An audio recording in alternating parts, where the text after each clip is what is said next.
Ada persaingan dah PT Pindad.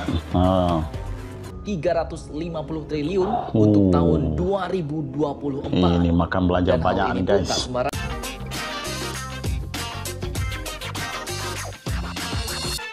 Selamat pagi, salam damai dan salam persaudaraan guys. Welcome back to Friendly Channel. Apa kabar kalian semuanya yang berada di Malaysia, Indonesia dan di seluruh dunia? Aku doakan kalian semuanya sehat selalu, murah rezeki dan dipanjangkan umur. Oke guys, di hari yang cukup indah ini aku ingin mereaksi lagi satu video yang datangnya dari Indo Magazine yang berjudul Republik Indonesia kembangkan tank tempur baru P8. Berita kedua, Kemhan minta 350 triliun, Istana dukung proposal damai Prabowo. Ada 3 informasi dalam satu channel, dalam satu penceritaan. Ayo kita tengok video dah. Seperti biasa guys, di akhir video aku akan memberi sedikit ulasan dan pendapat berkenaan dengan video yang aku nak react hari ini. Dan jangan lupa untuk memberi dukungan kalian dengan menekan tombol subscribe, like, komen, dan share. Oke guys, tanpa membuang waktu, ayo kita tonton video ini bersama-sama. Kita tengok informasi dia seperti mana. Dan jangan lupa terus memberi dukungan kepada Indo Magazine. Oke guys, tanpa membuang waktu, ayo kita mulakan reaction kita dengan hitungan 1, 2, 3. Intro yang menarik. Tank tempur baru Indonesia kembangkan tank tempur P8. Kita tengok tank dia macam mana. Hey, hola Indomax, Indo Magazine. Oke, berita yang mantap jos. Kini yang pertama datang dari alutsista baru Indonesia. Negara kita Indonesia diketahui kini bakal menciptakan lagi sebuah tank tempur baru bos. Dan bukan seperti biasa. Jika kemarin tank Harimau Hitam dibuat oleh PT Pindad Indonesia, kini konsep tank tempur baru yang dinamakan P8 ini pun bakal dibuat oleh sebuah perusahaan swasta.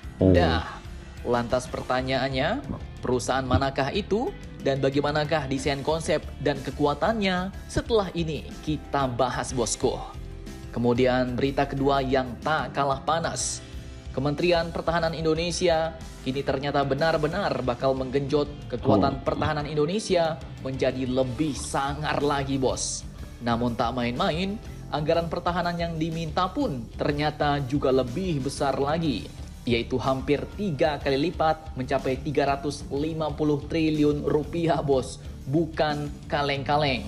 Nah, lantas untuk apa sajakah itu dan berapakah sebenarnya kebutuhan total Kemenhan Indonesia? Setelah ini kita bahas bos.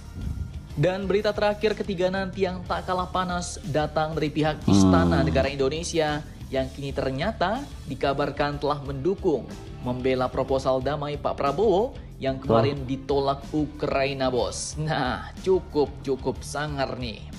Lantas apakah alasan istana tiba-tiba mendukung usulan damai Pak Prabowo yang ditolak oleh Ukraina itu? Penasaran beritanya? Cus, tanpa banyak bacor, mari kita bahas berita lengkapnya satu per satu bosku. Ayo guys, kita tengok. Oke, berita mantap pertama datang dari tank tempur baru yang kini lagi-lagi bakal diciptakan oleh Indonesia bos. Jika Pindad menciptakan medium tank Harimau Hitam, maka kini admin kutip dari Aerospace Review, sebuah perusahaan pertahanan swasta Indonesia asal Tangerang, dikabarkan kini bakal menciptakan sebuah kendaraan tempur light tank baru yang dinamakan tank P8. Perusahaan swasta ini pun adalah PT SSE bos, yaitu PT Sentra Surya Eka Jaya atau yang dikenal dengan nama SSE Defense. Disebutkan bahwa tank ini pun konsepnya pernah diungkapkan pertama kali dalam pameran pertahanan Indo Defense 2022 pada November tahun lalu bos. Dan dari informasi yang tertera pada brosur resmi perusahaan, P8 ini pun merupakan tank kelas ringan yang akan dibekali mesin hybrid dan juga memiliki kemampuan amfibi, bisa hidup di 2 alam bos.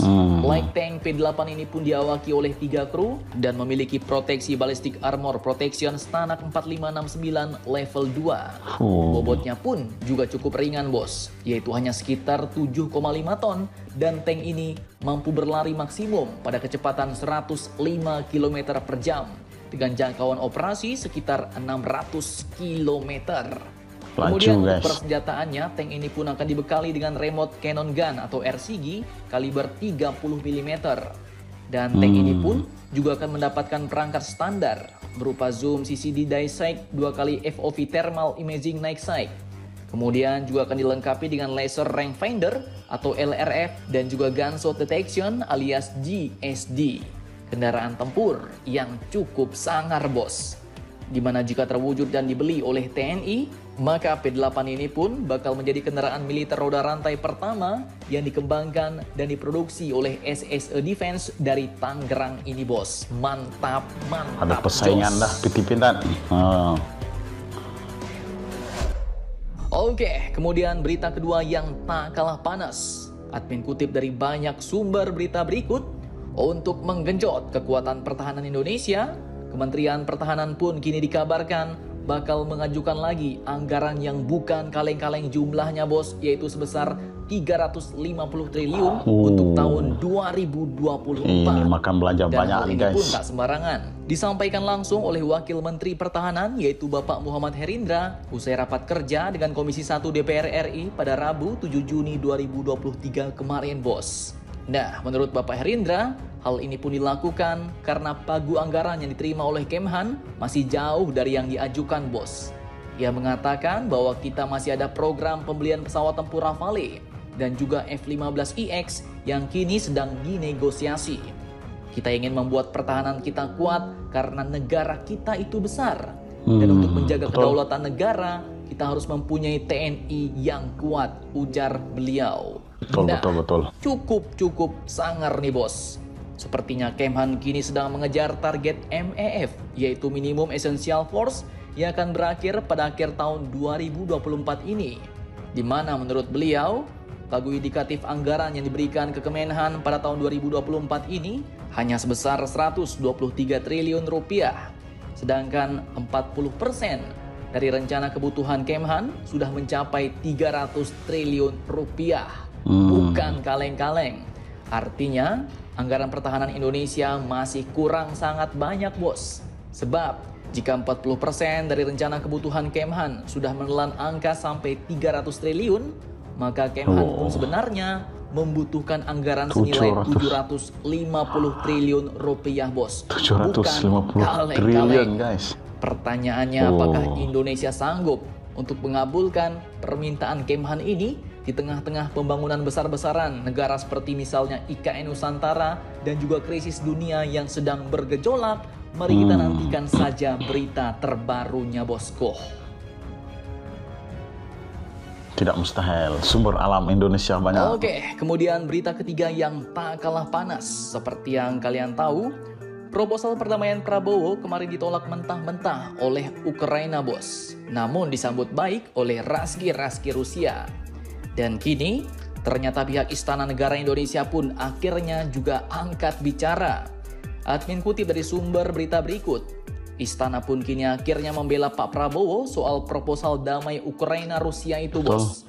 Dan hal ini pun dinyatakan langsung oleh Sekretaris Kabinet Indonesia, yaitu Bapak Pramono Anung. Di mana menurut beliau, usulan Pak Prabowo itu harus dilihat dari perspektif positif, bos. Dia yakin usulan dari Pak Prabowo ataupun menteri-menteri lainnya didasari dengan niat yang baik, bos.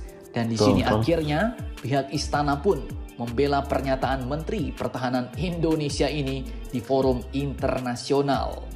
Lantas pertanyaannya, apakah Pak Jokowi juga satu suara dengan Pak Prabowo soal Ukraina-Rusia ini?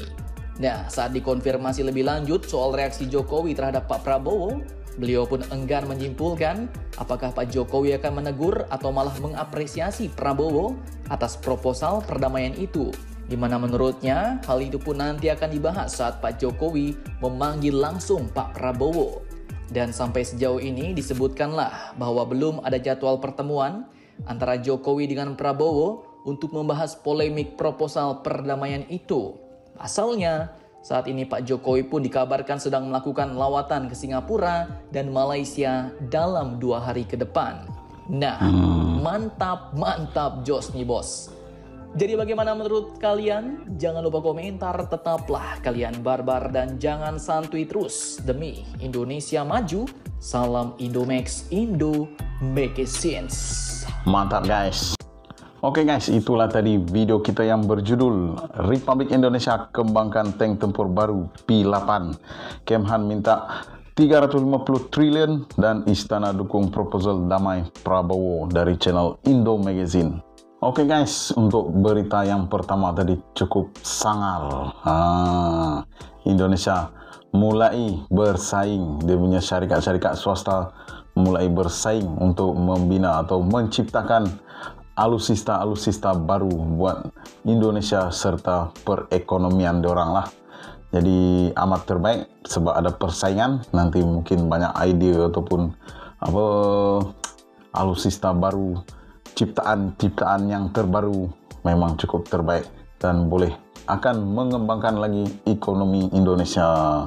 Jadi bila dia orang buat, dia orang akan jual dekat negara-negara lain, dapatlah duit dan akan membeli aset-aset yang lain, menambah baik aset-aset yang lama dan terbaru. Semoga hubungan Indonesia-Malaysia akan lebih baik, damai serta menjadi kuat di masa akan datang. Oke guys, apapun itu saja video kita pada kali ini. Kita jumpa next video. Jangan lupa teruskan menyokong Indo Magazine. Sebab dia dah dekat-dekat dengan 1 million subscriber tu.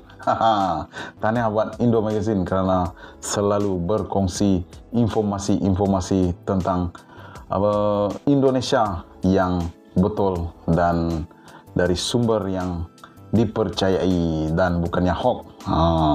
Kalau boleh hindarilah berita-berita hoax nih, tidak berguna sama sekali. Oke guys, jangan lupa teruskan perjuangan hidup, teruskan mengeratkan tali persaudaraan kita antara Indonesia dan Malaysia.